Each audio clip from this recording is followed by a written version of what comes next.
En un verano a principios de los años 90, tuve la oportunidad de trabajar en un psiquiátrico ubicado, y todavía ubicado, en la región de Leningrado. El puesto era extremadamente responsable, operador de la estación de tratamiento de aguas residuales. Debido a que solo éramos dos, incluyéndome a mí, teníamos que trabajar día tras día. La estación era un edificio amarillo oscuro y sucio de 2 pisos con forma redonda.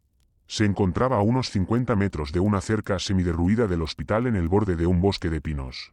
En general, estaba lejos de la vida y los muertos estaban literalmente detrás de la cerca. Me refiero a la morgue. Durante una visita de orientación, mi futuro compañero de turno, un pequeño hombre delgado con ojos negros astutos, habló en detalle sobre los misterios de esta noble profesión y sobre qué hacer para perfeccionarla, explicando al mismo tiempo el funcionamiento y la estructura general de esta majestuosa estructura. De todo lo que dijo y de lo que vi con mis propios ojos, entendí que el trabajo no era fácil. En el primer piso se encontraba el colector principal del hospital, donde se vertían todas sus aguas residuales, así como las bombas que debíamos encender de vez en cuando. Una escalera de 2 tramos de madera, muy chirriante, llevaba al segundo piso hasta la puerta de la habitación del personal, es decir, la nuestra. No puedo decir que era muy grande, una mesa, una silla, armarios para la ropa y la ropa limpia, un calentador de bricolaje llamado cabrón y una litera en la que mi predecesor había muerto recientemente. Mi futuro compañero de trabajo mencionó esto de pasada, parpadeando astutamente y esperando mi reacción. Pero en ese momento yo me consideraba un nihilista y un cínico, así que ni siquiera levanté una ceja. Y me equivoqué. Para abreviar, al día siguiente me puse manos a la obra. Francamente, fue aburrido. Me pasé medio día sentado en mi despacho, leyendo un libro y tomando un té, acordándome de pulsar el botón cada 3 horas. Ahora recuerdo y me río, me pagaban un salario por nada, podrían haber instalado algún tipo de automatización, pero no, tenían a una persona especializada para eso. Bueno, no importa. Después de comer deambulé por el recinto del hospital, hice un par de nuevos amigos, la mayoría entre los pacientes, fui a la cafetería a almorzar y volví a mi despacho para comer y sufrir de nuevo la ociosidad. En algún momento después de las 10 de la noche, todo movimiento en el área se detuvo. Alrededor de las 12 se encendió una lámpara en la cerca, iluminando el camino hacia mi estación y decidí que era hora de dormir. Después de hacer mi cama y fumar un cigarrillo para dormir, apagué la luz. Durante un tiempo no pude dormir, me revolví, pensando en tonterías, pero finalmente me dormí. El despertar fue rápido, no, muy repentino, un golpe y me desperté. En la penumbra del amanecer de la noche blanca, las formas de los objetos en la habitación estaban borrosas, pero vi claramente la figura de un hombre con capa, o ponchó, y capucha a los pies de mi cama. No pregunten por qué pensé que era un hombre, no lo sé. Lo vi por un corto momento, así que ni siquiera tuve tiempo de asustarme. El miedo vino después. Me di la vuelta rápidamente hacia la lámpara de noche y encendí la luz. Me volví hacia él, pero ya no estaba allí. Ahí es cuando llegó el miedo. En general, nunca apagué la lámpara después de eso, por cierto, como descubrí más tarde. Mi compañero de turno hacía lo mismo. Mi tío llegó a las 9 de la mañana, pero no le lloré, aunque secretamente intentó averiguar cómo había ido la noche, si hubo algún incidente y cosas por el estilo. Ahora me parece que sabía sobre el residente infernal local, pero en ese momento no podía pensar en contar tales cosas. Lo consideraba una tontería y trataba de convencerme a mí mismo de que te lo imaginaste, pero en el fondo estaba seguro al 100% de que no me lo había imaginado. Pasaron varios días tranquilos.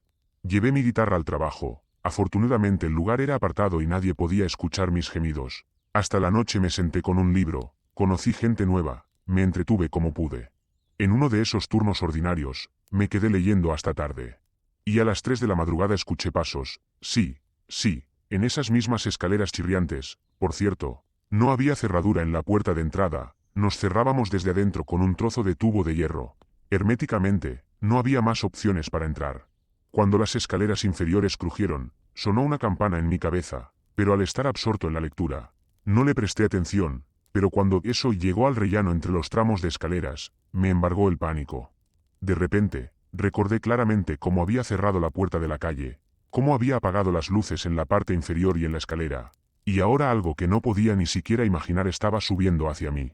Eso continuó subiendo pesadamente, como si fuera una persona muy pesada con una gran falta de aliento. Las escaleras crujieron bajo sus pies. Me quedé paralizado, mirando la endeble cerradura, claramente consciente de que no me salvaría. Pero no había nada que pudiera hacer, mirando la cerradura como un tonto, esperando a que continuara. Allí queso ya está en la puerta, solo una fina chapa nos separa, le digo adiós a la vida, pero no pasa nada. Solo siento una presencia distinta y chupa bajo mi cuchara. La pausa teatral fue manejada de manera genial. Casi me orino cuando escuché el ligero golpeteo de los dedos en la débil puerta, seguido de un silencio eléctrico. En ese momento, justo cuando el pánico y el terror estaban a punto de invadirme y un grito salvaje brotó de mi garganta, eso comenzó a descender. Asustado hasta el límite, sentí físicamente como las tablas se combaban bajo aquella masa. Sin embargo, con cada chirrido de los escalones, se hizo más fácil, como si los guijarros de una gran bolsa que llevaba en mi espalda estuvieran cayendo uno por la abertura, haciéndome la carga cada vez más liviana. Finalmente, el último escalón chirrió y todo se calmó. Quería llorar de alegría, como si me hubieran perdonado la pena de muerte, pero extrañamente, el miedo desapareció rápidamente y las emociones que me abrumaban hace un momento se retiraron como el mar, durante la marea baja. Salté del catre con determinación, abrí la puerta de la escalera, encendí la luz allí, bajé al sótano bastante oscuro, llegué al interruptor y lo examiné detenidamente. No encontré nada fuera de lugar, la cerradura estaba en su lugar y no había ningún lugar donde esconderse, excepto tal vez en el colector, pero descarté esa idea y me calmé bastante rápido. Subí arriba y dormí tranquilamente. Sin embargo, esta vez, dejé todas las luces encendidas. Por la mañana, no quedaba rastro de miedo. Probablemente mi cerebro desactivó algún programa para evitar que me volviera loco. En resumen, a pesar de tales incidentes, no renuncié a mi trabajo.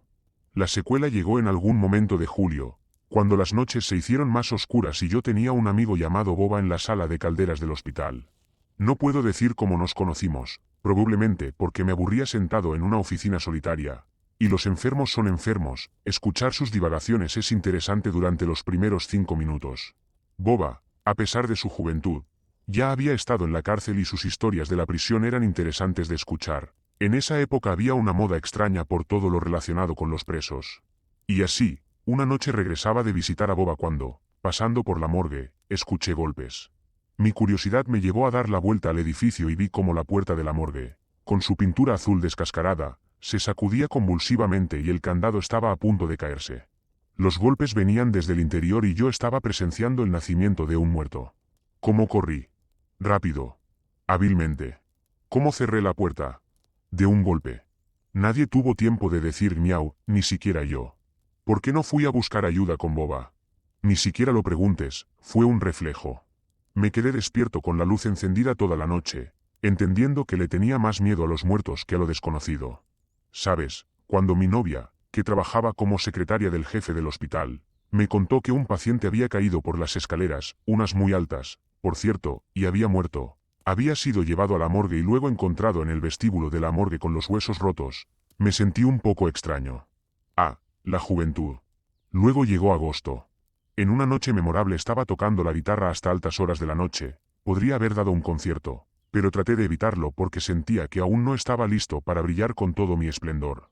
Al final, la guitarra estaba desafinada, la puse junto al armario y me fui a dormir.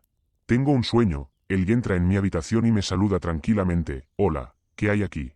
Luego toma la guitarra, dice que está mal afinada, la afina y toca el grupo sanguíneo. Dice, bueno, ahora está bien. Me da una palmada en el hombro. Yo, como si no estuviera allí. Despierto. La guitarra está en el armario, afinada y lista para tocar. No pregunto qué pasó, lo acepto como un hecho. El manicomio atrae todo tipo de cosas. Pero debo decir que cada vez que algo inexplicable sucedía en mi habitación, el aparato llamado chivo estaba en funcionamiento, y no solo consumía electricidad, sino también oxígeno.